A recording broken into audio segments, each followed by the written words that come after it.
Hej, Kasper her. Vi skal skrue på noget hjulenavn nu. Jeg skal skifte en ankerplade, som vi har her.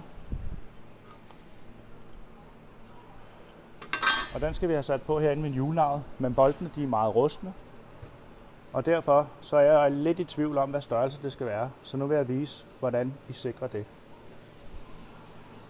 Når jeg kigger på jeres hjulenavn her, så kan I se, de er meget rustne boltene her, jeg skal have. Når jeg sætter en 17 top på her, så kunne det umiddelbart godt virke som den rigtige størrelse.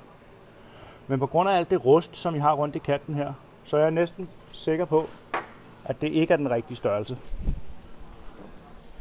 Så det jeg gør, det er, at jeg tager en 16 top her, og sætter den op til, og lige drejer lidt rundt, indtil jeg kan mærke, der skulle den være. Og så sætter jeg den lige fast. Nu skal jeg se, hvad jeg kan, mens jeg holder en telefon. Det kan jeg. Så sætter jeg den der, og så giver jeg den nogle tæv.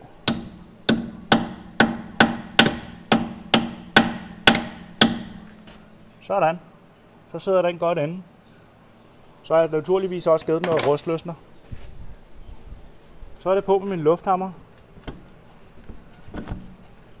Sådan. Så løsner jeg forsigtigt. Når jeg så har taget den lidt ud, så får den lige lidt mere rustløsner ned med bolten.